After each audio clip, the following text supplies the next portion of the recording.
ठीक आहे, ठीक आहे. तुझ्याकडून यापेक्षा वेगळ्या अशा उत्तराची अपेक्षा नव्हतीच मला. कसं आहे ना, लोकांचं जग त्यांच्या बायकोभोवती असतं आणि तुझ्या बाबतीत ते तुझ्या आई वडील, तुझा भाऊ, बहीण, तुझी वहिनी, त्यांची मुलं यांच्या भोवती असतं.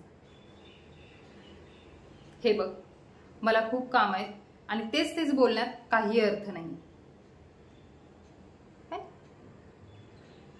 ए हॅलो, तुला जर असं वाटत असेल ना की मी ऍडजस्ट करावं, तर ते अजिबात शक्य नाही.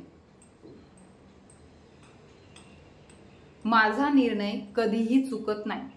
मी निर्णय घेण्याआधी 10 वेळा विचार करते आणि माझा निर्णय झालाय आणि तो निर्णय पक्का आहे.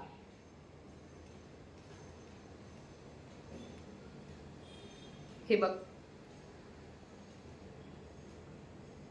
मी फोन ठेवते. काय निर्लज्ज माणूस आहे हा.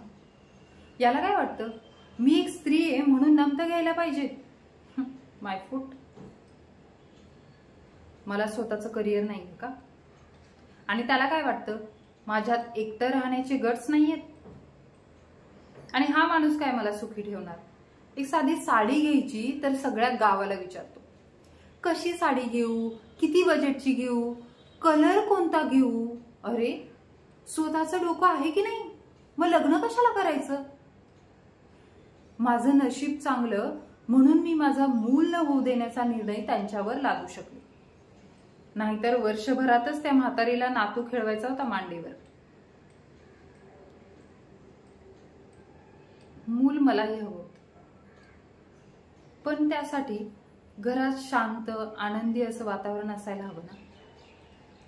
घरात आहेत त्या माणसांचे सूर जुळायला हवे. शी, काय विचित्र माणूस आहे हा.